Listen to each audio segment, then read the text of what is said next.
Thank you, Nikolai. It's great to be here. It's truly an honor, and happy to see so many people here, and especially inside this room now that I've taken you from there into here. And I know you guys are longing to go back out there, and I can tell by the look in your eyes that it's a crowd of networkers in here who like to network, and luckily I'm part of that group.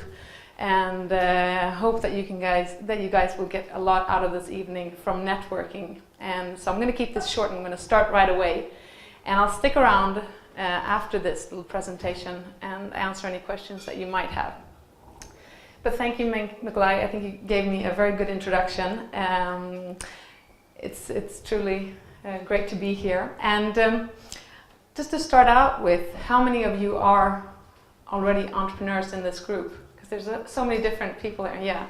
So you guys are gonna know what I'm talking about. I was asked to talk about building a career, an entrepreneurial career, and sustaining a good lifestyle. And obviously it's, when you look at the word career, many people know what that means. It might be you becoming the business unit manager, or it might be that you want to be the CEO eventually, or it might just be that, okay, well, this is where I'm at, and I'm happy doing the career of staying where I'm at.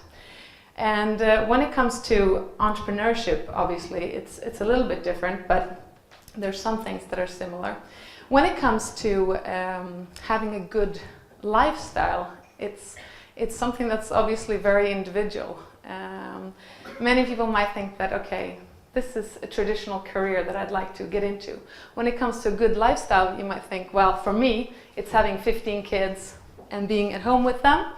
It might be really working hard, not meeting anyone else, and just doing numbers all day long.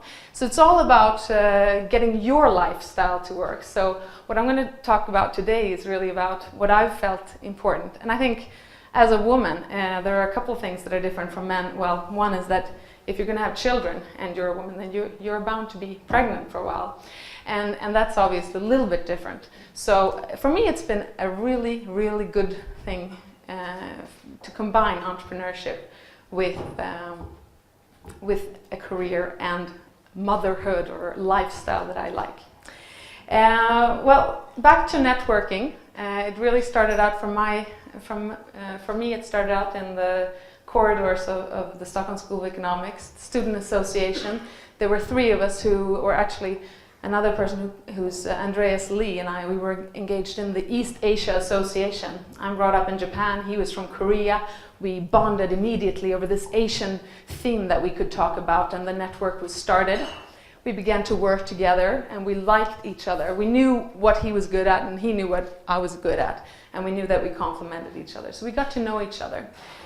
Along the lines of that, he found another colleague in the corridors, which was Anders Erbom, and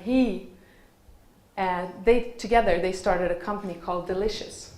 Delicious was a postcard company where they sold recipes, or they had recipes on one side and then the food manufacturers on the other side with the ingredients. It's sort of like a Tasteline, but the print version of it.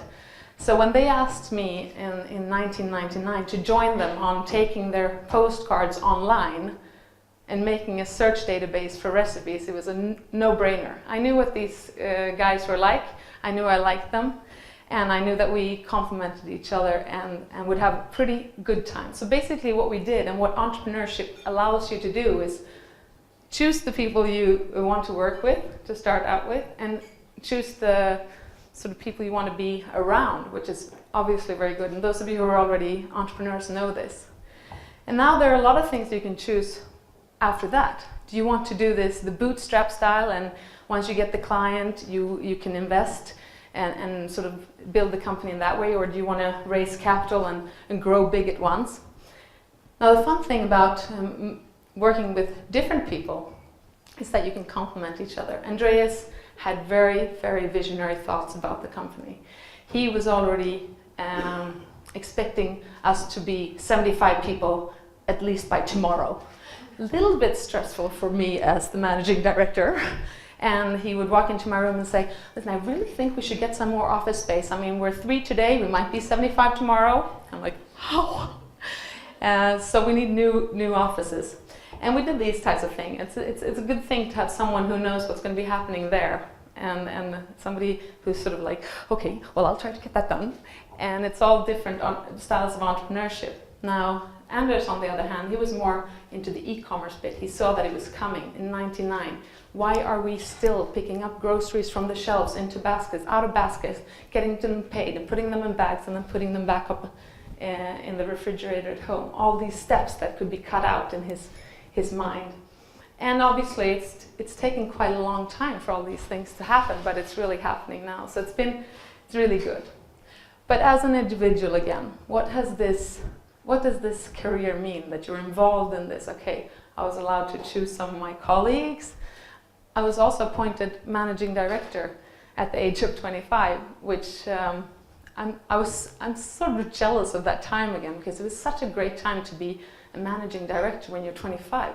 You're so naive. Nothing's impossible. I called everyone, and I was very, very certain of why I called them. I knew what I wanted, and I got great meetings, and I was never really hesitant or afraid that something might go wrong. That's something I long back to sometimes today when I think, well, maybe that's going to be difficult, because once this was a little bit difficult, and I think maybe too much. But nonetheless, it did give me the position of a managing director. What does that mean? It means that you're in the position to actually recruit people. You might be able to take part of the board meetings where you're supposed to report. And obviously it's quite useful to get that experience. And that's something that I can highly recommend for anyone who wants to do this type of career. Because you're obviously a lot of people are often questioned on when they're standing at the end of their education and going to step out in the real big world. You get this sort of feeling, what am I going to become? What am I going to be when I grow up? And then I just step back a little bit and think, okay, well, what do I think is fun? Who do I want to work with? These easy things.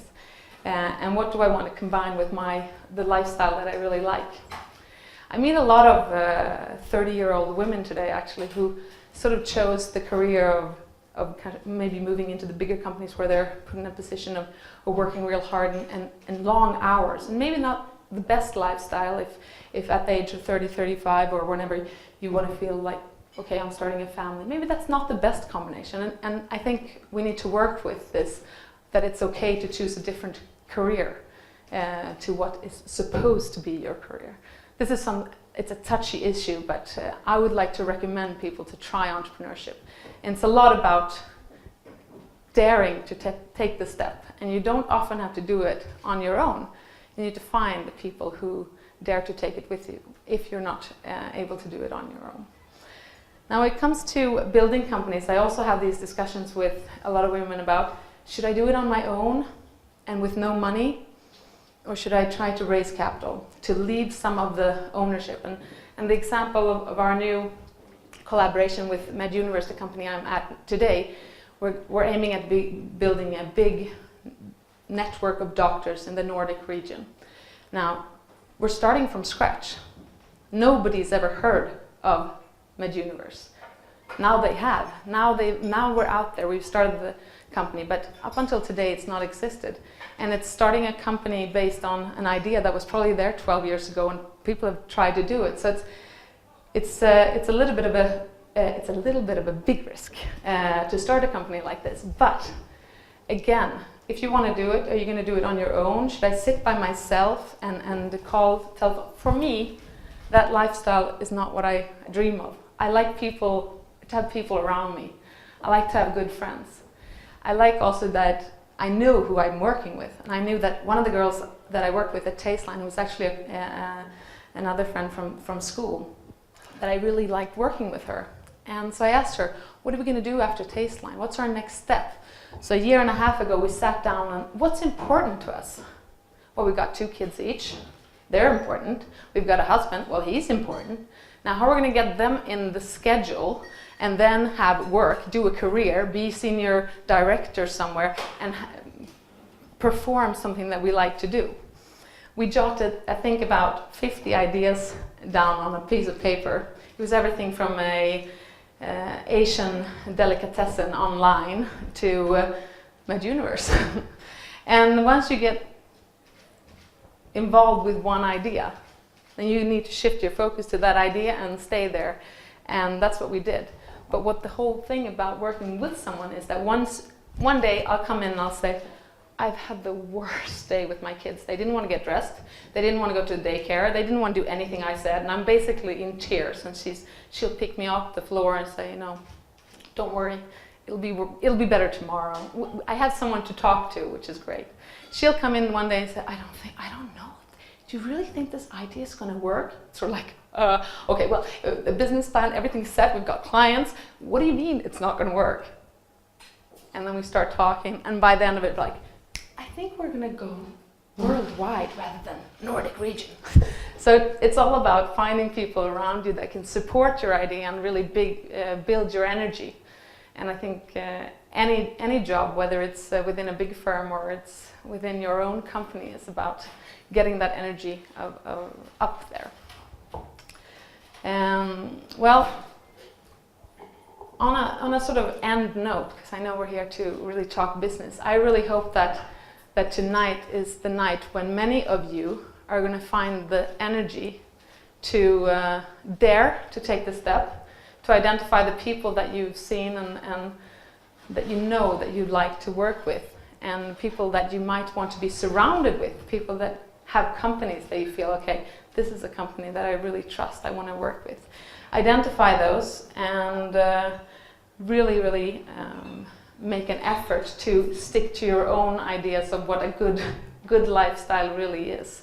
Because once you're sure of that, when you have identified the feeling that you know, okay, this is what it feels like when I'm at my very best, then you need people around you to make you find that spot, and it's very helpful when you start companies. I wish you all the best, and I hope you have an amazing evening here tonight. And I will be here to answer any of your questions. We're on video right now, so you can't be heard. But if you want to say any questions now, I will repeat the questions in front of everyone and then answer them. Otherwise, I'll stick around and talk to you for the rest of the evening. Thank you very much.